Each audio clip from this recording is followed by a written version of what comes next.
up, y'all? It's your girl T, and I am back with another video. I'm going to try and work and chat with y'all today. So in today's video, we're going to talk about basically not overwhelming yourself and just to be prepared for what you pray, ask, and wish for. But before we get started, please make sure you go ahead and hit that subscribe button along with the notification bell so that you're notified every time I make a new post. And yeah, let's get right into it.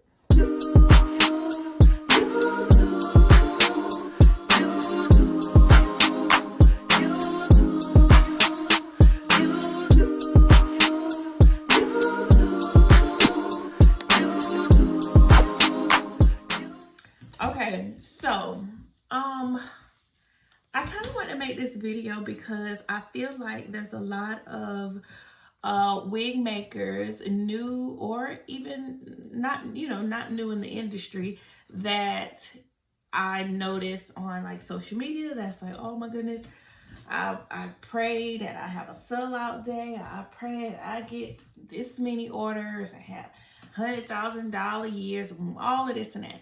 Which, yes, that's great. You should pray, hope, and wish, manifest all of those things. However, I just say my advice to you is just make sure that whatever you pray, hope, and wish for your business, that you are prepared. So by that, I mean, right now, if it's a slow time for your business or you feel like you're not getting orders, if things are just not looking like, other companies who are successful and getting orders daily and things like that, that may not be you yet, but use this slow time to prepare for that overflow, because there will be a day, there will be a time that you will have a lot of orders, or you will, have a $10,000 day, and, so on. You just have to make sure that, you're not sitting around hoping and wishing for these things without putting in the work and actually preparing for those things. And there's always room and time to prepare and improve your business. Even if you don't have a customer right now, you should still be thinking about ways that you can improve your business.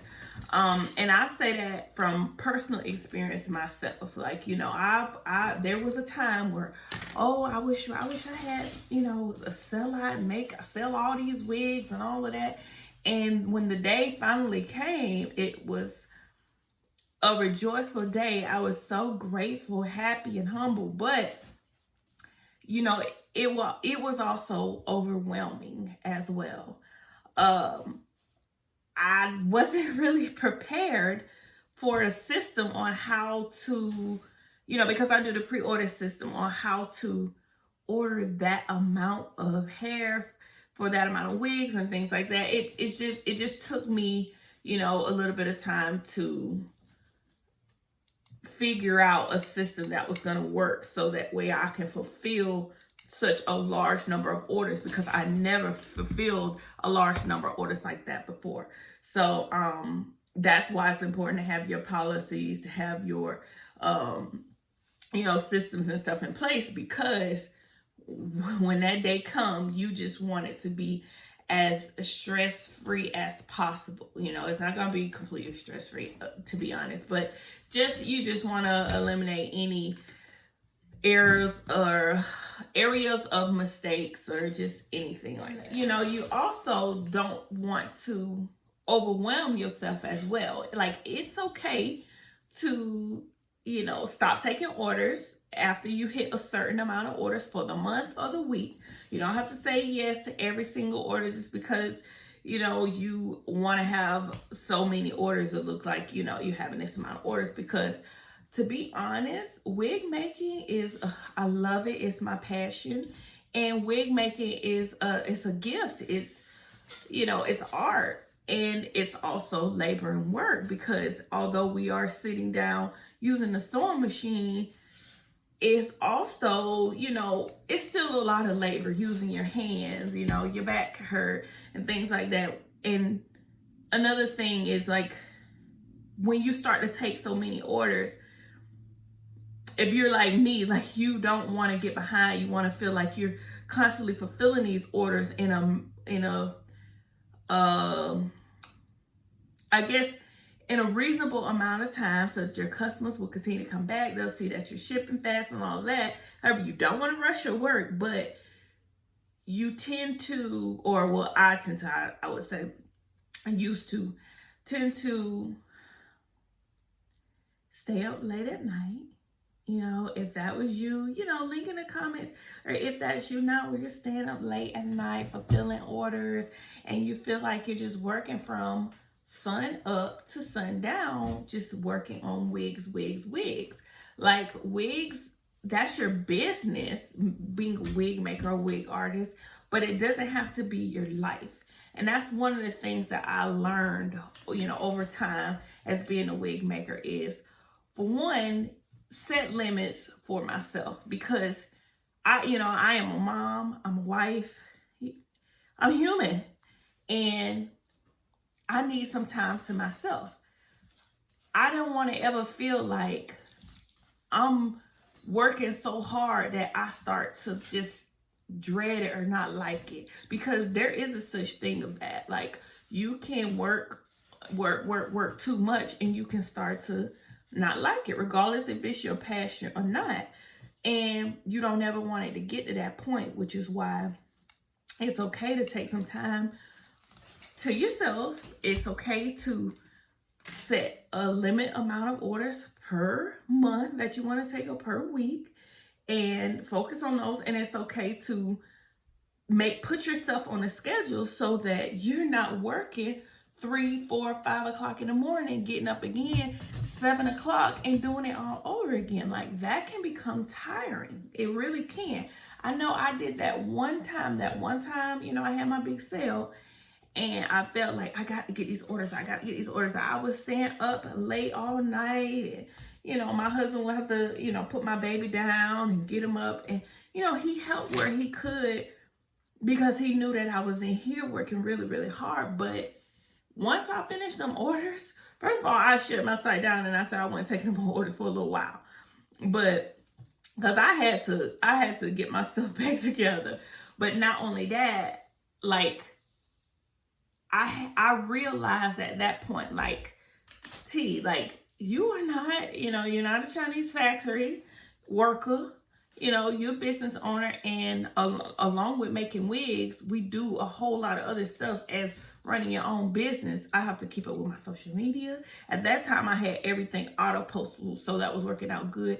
My email, I had to answer emails. I had to, you know, just it's a lot when it comes to being a business owner. But most importantly, you just don't want to overwhelm yourself, no matter how much you can't wait till the day come that you have 50, 60, 70 wigs to make. Like, just make sure you're prepared for that. Make sure you're prepared. You know, for myself now, the way that I do things with my, you know, wig making, right now I have a schedule where when I pick my son up from daycare at 5 o'clock, that's what time I get off, at 5 o'clock. So after 5 o'clock, I may answer emails and things like that, but I don't come back up here in this room and I don't like make other wigs. So whatever I'm going to get done from the time I drop him off at 8:30 or 8 o'clock in the morning, whatever I have to do for the day, prioritize myself. I get those things done first. And, you know, work throughout the day, making sure that I'm, you know, eating and taking care of myself, and errands, or between just all of that. Whatever ain't done by 5 o'clock, I will see it tomorrow. And that's just that's what's working for me. And I love that, because I'm able to play with my son, take him outside, cook dinner, put him down, and relax, watch a movie with my husband, things like that. And I told myself I'm not going back to doing that. Like, even Black Friday is coming up. And I do want to have a lot of wigs on hand. I have the inventory. I'm going to work on wigs all the way up until Black Friday. Whatever isn't done, like if I have a goal of having 50 wigs done, for that day. If I don't have 50 wigs made before then, I'm not going to stress. I'm going to be grateful for the ones that I do get done, but I'm not going to be staying up late at night. And anybody that do, you know, decide to order and it's not like a ready to ship, then I'll have a you know, processing and shipping time. And it ain't going to be fast because I have a life. Like, we have a life and we can't forget that. And I think some of us forget that, because when I see people posting that they were up at 5 o'clock or 3 o'clock in the morning, I just shake my head. I mean, if it works for you, that's cool. Some people are night owls and they like, you know, working all night, or they may feel like they work better at night because they don't, you know, they can't do it through the day. You know, everybody's situation is different. Their lifestyle is different, and that's fine. Do whatever works for you. But I'm just basically saying, like, don't overwork yourself. And it's okay to close your orders. It's okay to say, you know, I'm not taking any more. And, you know, if you're not to that point yet, go ahead and start preparing and thinking about when you do get to that point, how are you going to manage and handle those orders? Because your overflow is going to come. As long as you're putting in the work, you're praying about it, you're advertising, you're staying in people's face, your day will come. And when it comes, you just want to make sure you're as prepared as you possibly can be. And that's, you know, that's basically all. I mean, this video is just short and sweet. It's just to just give you guys a little bit of encouragement, a little bit of my advice, and just, you know, keep going. If you're one of those ones that isn't at the point yet where you still just feel like, you know, I don't care, I just need some orders, that's fine. Keep doing what you're doing.